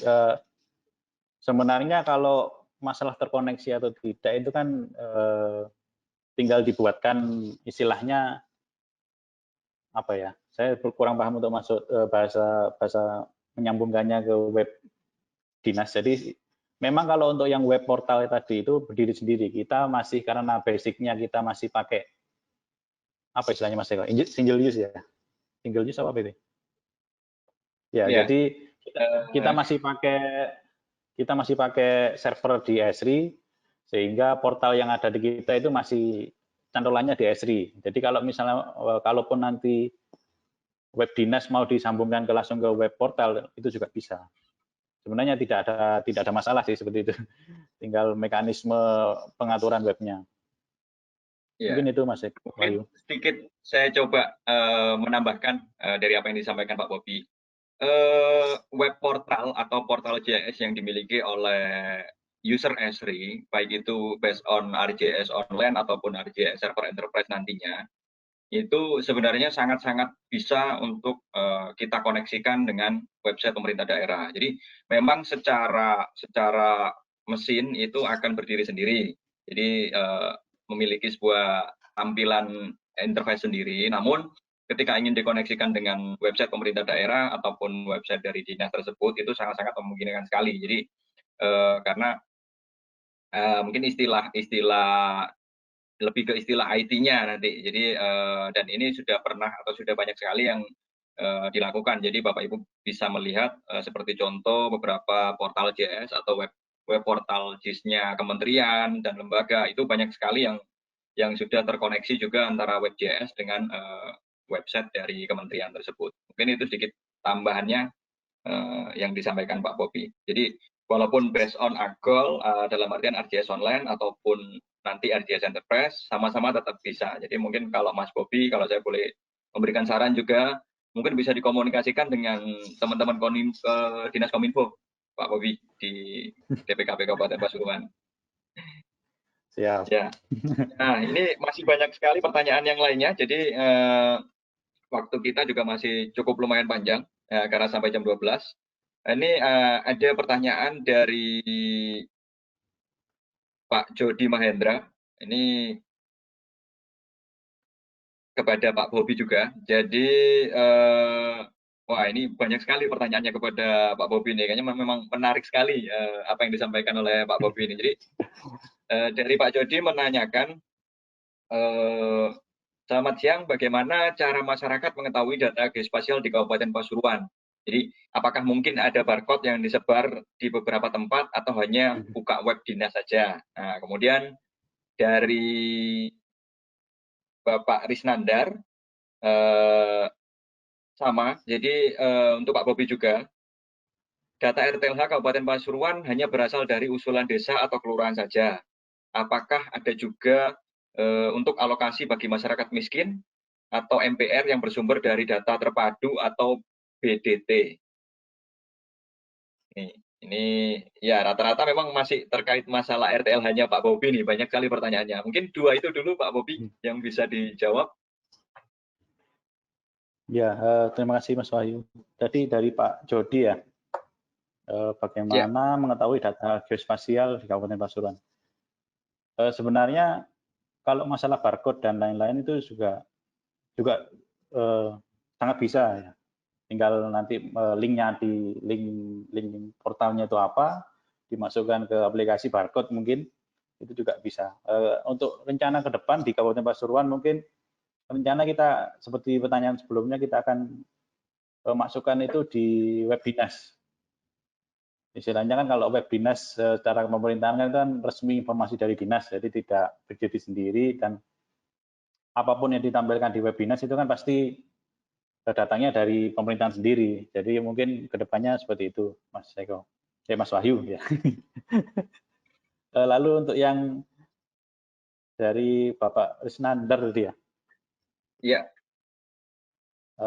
Untuk usulan sebenarnya perlu diketahui Bapak Ibu peserta webinar, sebenarnya di kita itu untuk data BDT sebenarnya banyak, tidak tahu ya, ini mungkin terjadi di semua daerah tidak, data BDT itu banyak yang tidak pas. Jadi setelah dicek ke lokasi, ternyata rumahnya bukan kategori RTLH. Jadi mungkin kalau data BDT itu mungkin apa ya, kalau yang dulu namanya TNP2K mungkin ya. Itu mungkin dari data BPS yang diolah sedemikian rupa sehingga dari penghasilannya berapa dikeluarkan data keluarnya data RTLH. Jadi padahal itu kan bukan data real di lapangan. Kalau di kita semua semua rumah tidak layak huni di Kabupaten Pasuruan sudah kita data, sudah kita kunci, nama by name by address-nya sudah ada, lokasinya di mana juga sudah ada, sehingga nanti untuk usulan dan lain-lain mungkin dari desa ataupun mungkin kalau masyarakat ngusulnya pasti ke desa ya, ataupun dari dewan kan ada usulan sendiri juga, itu semua mengajunya pada BNPA. Jadi tidak ada anggapannya setelah BNPA ini kita selesai di tahun 2000 tahun berapapun target kita sudah tercapai. Jadi kalau misalnya kita tidak punya data pasti di awal, itu pasti pembangunan rumah tidak layak huni kan pasti ada. Misalnya tahun 2021 kita sudah 25.000 nih. Di tahun 2022 ternyata bangun 1 orang. Dia bangunnya pakai dinding ataupun materi yang itu masuk kategori RTLH. Akhirnya dia masuk RTLH lagi kan tidak selesai RTLH. Jadi mungkin seperti itu, Mas Wahyu. Ya, terima kasih Mas Bobi atas jawabannya. Ini masih cukup lumayan banyak pertanyaannya yang disampaikan kepada Pak Bobi.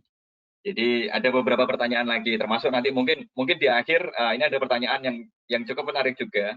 Minta didemokan hasil surveinya. Mungkin nanti di akhir aja Pak Bobi bisa sharing atau bisa dibukakan websitenya. Wah, kan katanya memang tadi kalau informasinya kan masih di private untuk internal dinas. Jadi mungkin didemokan saja dari Pak Bobi, mungkin Pak Bobi yang login nanti bisa didemokan ke Bapak Ibu sekalian yang hadir pada acara webinar ini. Tapi nanti di akhir Pak, karena ini masih ada beberapa pertanyaan yang lain yang cukup menarik juga. Jadi ada pertanyaan dari ini untuk mungkin Mas Wildan bisa menjawab juga dari Pak Irwandi. Jadi apakah dalam aplikasi Survei 123 kita bisa mengupload peta kerja berupa layout peta atau SHP ataupun GDB? Ini pertanyaan untuk Mas Wildan. Monggo bisa Mas Wildan bisa dijawab. Oke. Kalau di dalam aplikasi Survei 123-nya sendiri, untuk upload berupa attachment ya, yang berupa dokumen saja atau sifatnya lampiran begitu, itu bisa difasilitasi dengan Survei 123. Nah, namun sebenarnya penggunaan Survei 123 ini lebih kepada collecting data from zero nih. Artinya input istilahnya tuh input pertama kali ke database peta yang kita miliki.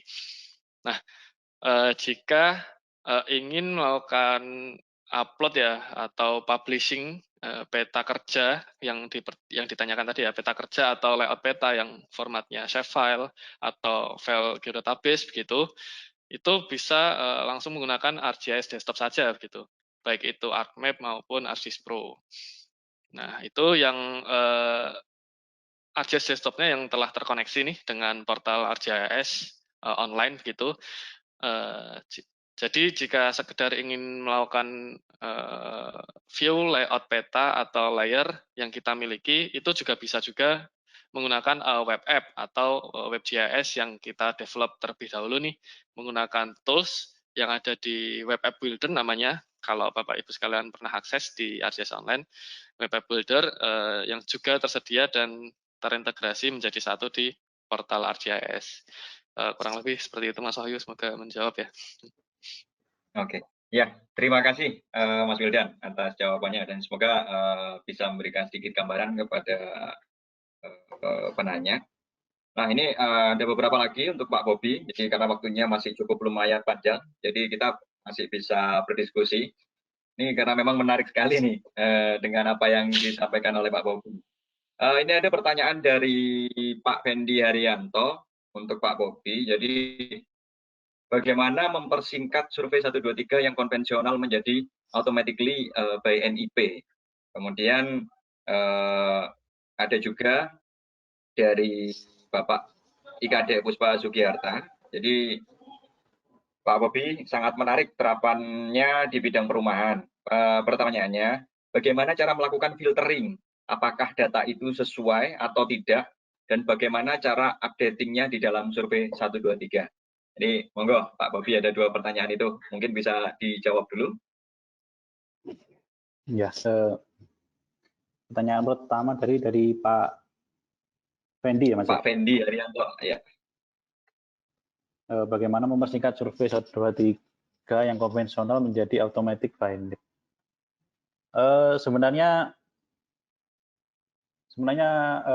seperti yang disampaikan Mas Wildan tadi, segala sesuatu yang ada di Esri mungkin juga bisa dikustomisasi istilahnya Mas ya. Jadi mungkin sepengetahuan saya, mungkin ini menjawab sepengetahuan saya, nanti bisa dilanjutkan dengan Mas Wildan. Survei 123 itu sebenarnya sudah ready to use, istilahnya itu mudah sekali digunakan. Jadi tinggal kita ingin memasukkan kolom pertanyaan apa, terus data apa yang kita butuhkan, di situ juga sudah tinggal tarik, istilahnya drag and drop, sehingga mungkin kalau untuk versi otomatiknya mungkin itu butuh sedikit kustomisasi, atau mungkin pakai penggunaan yang lain, mungkin kolektor ya. Kalau kolektor kan mungkin bisa di kolektor kan juga sudah, misalnya di saya sudah ada BNBA yang titik-titik di mana saja, di situ juga sudah ketahuan dia NIP-nya sudah ketahuan dia di lokasinya di mana, namanya siapa, tinggal di approve gitu aja bahwa dia sudah lolos verifikasi istilahnya. Mungkin nanti bisa lebih lanjut disampaikan oleh Mas Wildan. Lalu yang kedua, ini kedua siapa Mas ya? Dari Bapak Ikadek Puspa Sugiharta, jadi terkait filtering data, apakah sudah sesuai atau tidak, dan bagaimana cara mengupdate-nya di survei 123, Pak Bobi. Baik, untuk filter data sebetulnya yang mungkin ini perlu kita koordinasikan juga ke tim Esri mungkin ya, perlu pendalaman lebih lanjut terkait dengan ini.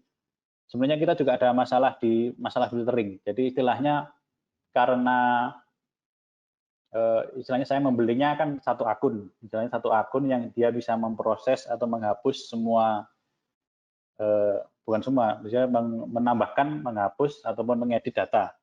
Jadi untuk yang versi surveyor, istilahnya kalau bisa itu ada pendamping, dia cuma dikasihkan link yang di situ dia tidak perlu login ke aplikasi dan lain-lain, sehingga dia cuma dibutuhkan untuk membuat digunakan sebagai surveyor. Jadi dia cuma mengisi. Nah, permasalahan kita kemarin yang di lapangan di tahun 2020, kebanyakan dari mereka karena tahu aplikasi itu baru ya, mungkin dia coba-coba, kadang dicoba-coba di rumah, ataupun di mana, Mas ini aplikasinya kok keren ya, nah, sudah tahu lokasinya di mana. Iya, jangan dicoba-coba, nanti itu kan langsung masuk ke server kita, jadi yang bisa ngapus kan cuma yang punya akun, istilahnya yang punya akun yang dinas, jadi yang bisa mengolah dan itu juga sempat saya tanyakan ke Mas Wildan dulu. Sebenarnya filtering itu bisa dilakukan oleh surveyor sendiri apabila dia login memakai akun admin di HP-nya masing-masing. Dan yang mungkin Mas Wildan bisa menambahkan, saya tidak tahu jumlah akun admin yang bisa di login ke berapa HP sih dia bisa login. Misalnya kalau di saya ada 40 orang ya, itu 40 orang login bersamaan dan lain-lain, itu bisa benda, saya juga belum tahu, belum pernah nyoba, mungkin bisa dilanjutkan oleh Mas Wildan. Ini itu Mas Eko. Ya, monggo Mas Wildan bisa ditambahkan. Ya, kalau kita updating seperti itu ya betul kayak yang disampaikan oleh Pak Bobi tadi, bisa menggunakan ArcGIS Collector. Namun keterbatasannya karena ArcGIS Collector sendiri harus melakukan login ya di situ ya. Kalau Survey 123 kan bisa kita lakukan tanpa login gitu, tanpa menggunakan username atau akun. Nah, terkait filtering, terkait penyortiran data, mungkin ada alternatif lain, misalnya nih data-data yang sudah dipublish atau sudah disubmit oleh pendamping itu bisa dibuka atau istilahnya kita download fitur service-nya atau kita open fitur service-nya di ArcGIS desktop kita, baik itu ArcGIS disarankan ArcGIS Pro sih, disarankan ArcGIS Pro. Di situ nanti kita bisa buka dan tampilannya akan lebih leluasa ya, kita untuk melihat atribut tabelnya, kita bisa lakukan sortir di situ, kita bisa lakukan filtering dan lain sebagainya, kita bisa select by atribut, dan data-data yang misalnya itu adalah data-data dummy atau data-data yang tidak sesuai dengan yang diharapkan, itu mungkin bisa disortir via situ juga. Nah, itu nanti antara yang ada di ArcGIS Pro tadi, ArcGIS Desktop, dengan yang ada di database online-nya itu sudah saling terintegrasi gitu. Itu mungkin salah satu alternatifnya. Nah, untuk limitasi user yang bisa, pengguna yang bisa melakukan sign in ke satu akun itu saya juga belum explore sampai ke sana. Sepemahaman saya juga satu akun ya disarankan untuk satu device begitu ya. Tapi untuk limitasinya karena itu juga jarang dilakukan ya, mungkin nanti akan saya explore lagi dan akan saya infokan ke Bapak Ibu sekalian gitu.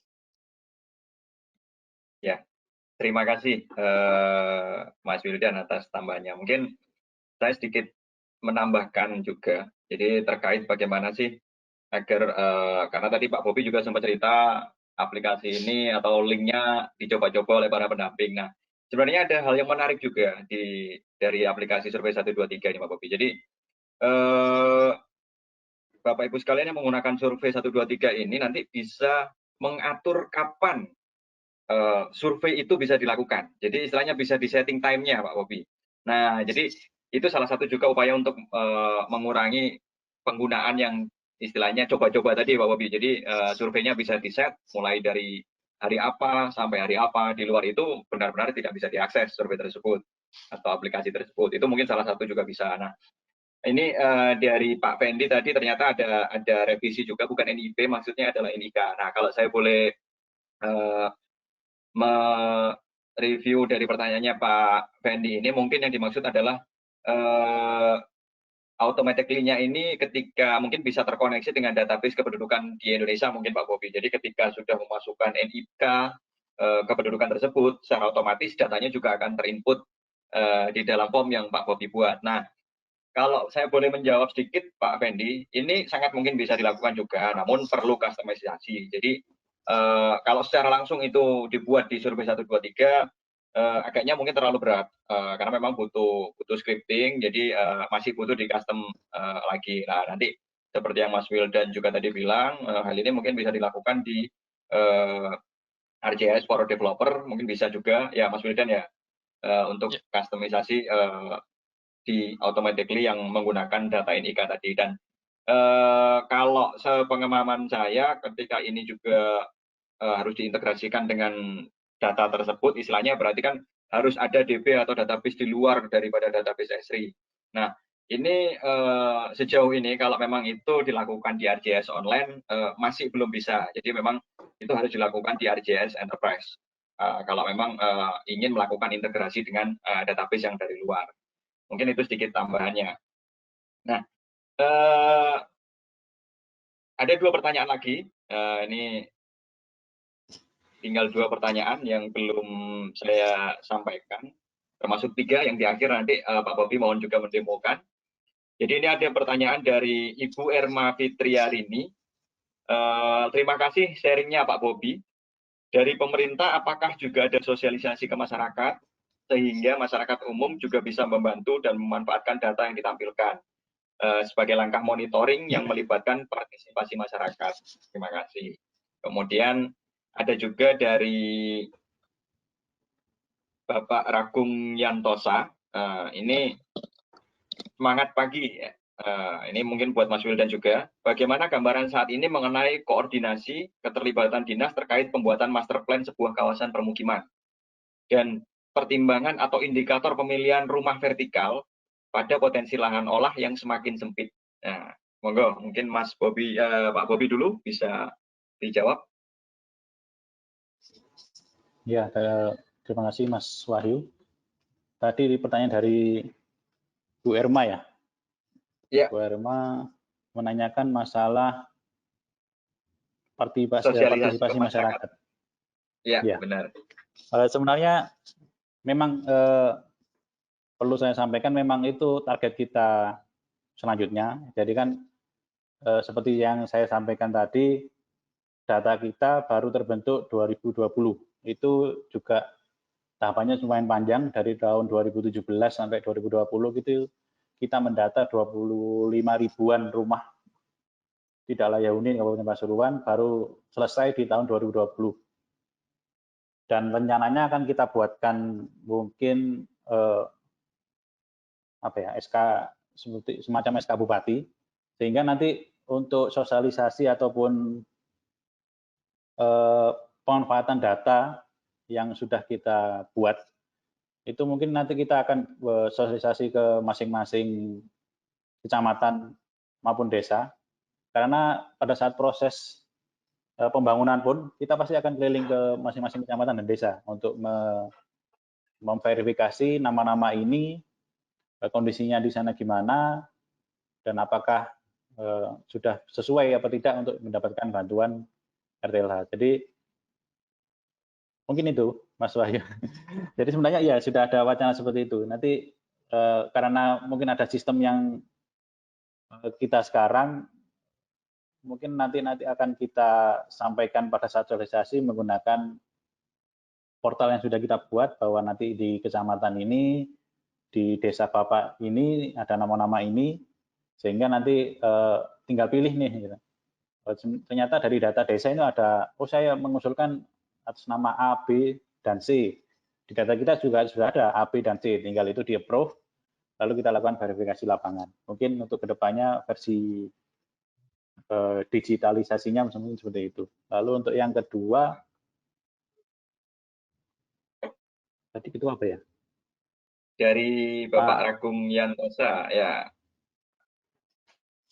Mungkin masih sama keterlibatan, ya keterlibatan dinas juga terkait pembuatan master plan sebuah kawasan permukiman, khususnya pertimbangan atau indikator untuk pemilihan rumah vertikal di kondisi lahan yang sempit, Pak Bobi. Jadi mungkin bisa di-sharing bagaimana di Pasuruan, apakah itu juga dilakukan atau gimana? Mungkin untuk master plan, mungkin ini kalau untuk dinas perumahan dan kawasan pemukiman, kalau dianggap kitab susinya itu sebenarnya kan RP3KP ya, rencana pembangunan dan pengembangan perumahan dan kawasan pemukiman. Di situ sebenarnya sudah dijelaskan Bapak Ibu sekalian masalah kasibah dan isibah, jadi backlog juga sudah dijelaskan, jadi kebutuhan lahan dan kebutuhan lahan dan jumlah penduduk, perbandingan dengan jumlah penduduk itu juga sudah dijelaskan. Kebetulan di Kabupaten Pasuruan ini jumlahnya karena kita wilayahnya luas ya, bukan seperti kota Surabaya ataupun kota Malang yang sudah sangat padat, sehingga untuk opsi pembangunan rumah vertikal itu mungkin masih jauh istilahnya. Kebetulan kemarin untuk yang sebagai gambaran untuk yang relokasi bencana yang sudah saya sampaikan tadi, hasil surveinya itu masyarakat mintanya rumah tapak. Jadi istilahnya sudah kita usulkan bagaimana kalau kita bangun rumah susun, gitu. Jadi satu tempat bisa berkumpul bareng, dan itu mungkin tidak jauh-jauh karena jumlah lahan yang dibutuhkan tidak luas, gitu. Tidak seluas rumah tapak. Mungkin kalau dengan perbandingan 1.000 orang yang kena atau 1.000 kakak dibandingkan dengan rusun yang beberapa bangunan mungkin itu kan juga tidak membutuhkan luasan yang besar. Ternyata mereka mintanya rumah tapak, sehingga rumah tapak dikalikan dengan 1.000 orang atau 1.000 kakak dikalikan mungkin tipe terkecil 30 dengan tanah 60 mungkin, itu juga masih sangat luas, belum itu sarana dan prasarananya. Mungkin itu Mas Wahyu. Oke, iya. Mungkin Mas Wildan mau menambahkan sedikit. Kalau memang tidak ada dari Mas Wildan, nah ini yang mungkin waktunya tinggal 10 menit lagi. Jadi sesuai janji saya, Pak Bobi bisa sharing portalnya ini, Pak. Jadi kayaknya banyak yang pengen lihat si Rupawan tadi itu seperti apa, Pak. Jadi monggo kalau Pak Bobi bisa sharing, ini bisa di-sharing ke bagaimana wajah si Rupawan itu, Pak. Mungkin Bapak Ibu sekalian yang hadir di sini pengen melihat.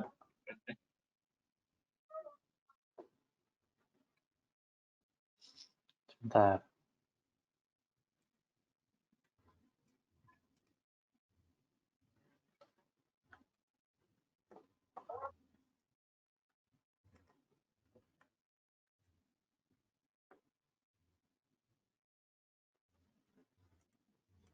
Sudah muncul ya?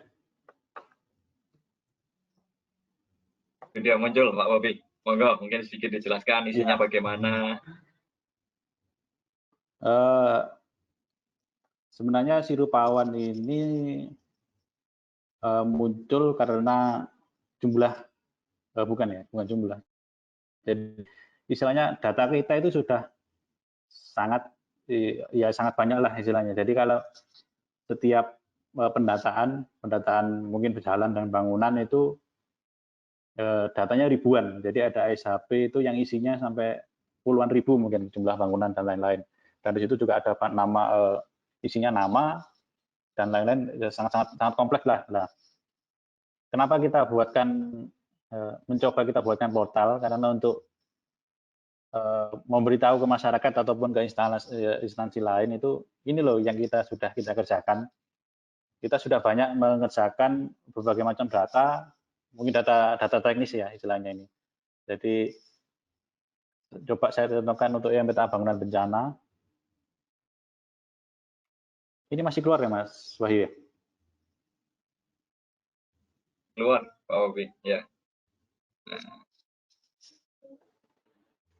Nah ini coba kita buatkan web khusus untuk bangunan bencana. Kemarin juga baru hangat-hangatnya kemarin disurvei oleh teman-teman. Ini contohnya jadi teman-teman kita kasih link istilahnya di survei 123. Ini basicnya tetap di survei 123 123. Kita kasih link ke beliau-beliaunya. Akhirnya mereka ke lokasi menggunakan link tersebut untuk mengisi form di aplikasi di App Store ataupun Play Store di survei 123 for ArcGIS mungkin ya. Namanya saya lupa. Hasilnya seperti ini Bapak. Jadi ada nama petugas, terus tanggal surveinya kemarin ini Mas baru tanggal 10 ya, kemarin berarti ya. Tanggal 10 bulan 2 2021 jam 10.40. Ini ada kejadian atas nama Kepala Keluarga Bambang Susilotomo. Ini bencananya dia banjir, terkena banjir di lokasi ini di Kecamatan Bangil. Saya coba zoomkan lagi.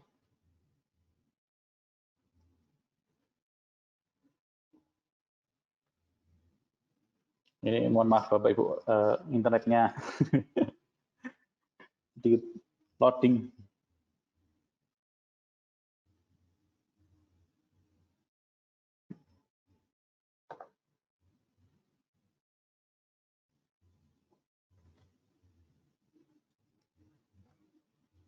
Mungkin sampai segini aja ya, tidak berat. Nah ini ada alamatnya di mana, kecamatannya apa, jumlah anggota keluarganya. Ini kebetulan kita pakai SPM yang terbaru, karena di Dinas Perumahan ataupun di di Cipta Karya mungkin ya pada umumnya, itu SPM kita itu kan fokusnya ke bencana dan apa satunya saya lupa. Pokoknya kita ada bencana, akhirnya kita pakai SPM itu untuk isian di survei 123-nya ada jumlah anggota keluarga, ada status ekonomi, dia di bawah UMK, terus bencananya dia bencana apa, banjir. Di sini ada juga pilihannya nanti banjir, longsor dan lain-lain itu banyak. Terus jenis kerusakannya dia retak, berarti 31-45% itu kerusakannya, rusak sedang dan lain-lain. Ada kolom, ada dinding, genteng, plafon, lantai, pintu mungkin, jendela, sampai ada fotonya. Foto tampak lupa. Ini mohon maaf agak ngeblur. Kalau saya itu hujan soalnya. Jadi ada foto rumahnya yang di bencana itu di lokasinya di mana itu sudah terlihat. Ini itu untuk yang saya coba. Ini kebetulan yang ditanyakan Pak, tadi siapa? Mas Wahyu yang tanya.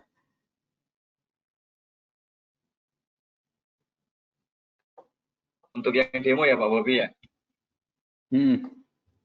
Nah ya, jadi ini mungkin demonya, jadi sebagai penutup juga nanti. Tapi perlu diketahui juga Pak Bobi ya, berarti untuk portal ini masih di private ya, karena memang masih untuk pengembangan dan validasi data Pak Bobi ya. Mungkin terakhir ini yang saya sampaikan tadi di tahun 2020 pada saat pandemi kita tidak bisa ke lapangan karena semuanya wajib di rumah pada saat awal-awal pandemi ya, di bulan 3 atau 4 itu. Akhirnya ya, bagaimana caranya kita seperti saya sampaikan tadi, kita tetap bisa memonitoring pendamping ini di lapangan gimana. Coba saya buatkan, ini sudah versi webnya ya, jadi kalau versi survei 123-nya mungkin agak ribet, bukan agak ribet sih, jadi agak beberapa proses yang perlu dilakukan. Jadi ini versi tampilan untuk umumnya, jadi seperti ini. di sini sudah saya filter, ada beberapa filter dari sumber dana. Mungkin saya pengen yang APBD, terus jenis pekerjaannya yang RTLH mungkin ya. Terus ini ada progres, jadi ada yang progres 0 itu segini, terus ada yang sudah 50% itu, berarti kan di sini ada yang tidak selesai istilahnya. Berarti secara otomatis Karena, langsung terfiltering, Pak ya, sesuai ya, sesuai betul. apa yang ingin ditampilkan, Pak ya. Ya, mungkin saya contohkan yang sudah 0 sampai 100 ya. Nah, ini kan, ini datanya sudah ada banyak Bapak Ibu, sekitar berapa ya, 2.500-an data ini, satu kabupaten. Ini sudah terlihat kan, tersebarnya juga merata satu kabupaten. Ini kalau kita harus keliling di masa pandemi kan agak menakutkan juga ya. Kalau Wah. mereka pendamping kan mungkin kan di wilayahnya sendiri, jadi dia pendampingnya ada yang rumahnya di sekitaran situ, misalnya di kecamatan Bangil, dia rumahnya ya di kecamatan Bangil, jadi kan di wilayahnya sendiri. Saya coba contohkan yang untuk yang di Bangil, mungkin ini ada tadi ada nama-namanya, juga ada foto-fotonya, ini foto rumahnya yang rencana pembangunan 2020, terus ada yang mungkin saya contohkan yang sudah 100%.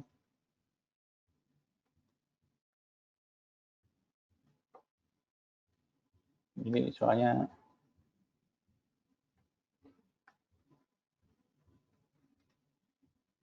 sebelah sini apa? Ya. Berarti pada intinya teknologi ini sangat-sangat membantu sekali ya untuk Pak Bobi di masa pandemi ini khususnya. Ya. Nah, ini foto untuk yang 100%. Kalau saya boleh bertanya, kalau saya boleh bertanya, rugi nggak Pak Bobi ini berinvestasi di teknologi JS ini? Sangat tidak rugi, Mas. Sebenarnya sangat mempermudah kita.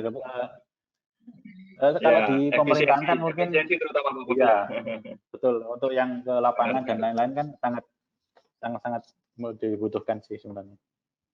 Ya, oke. Terima kasih Pak Bobi atas sharingnya.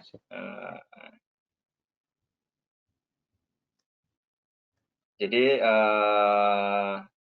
mungkin cukup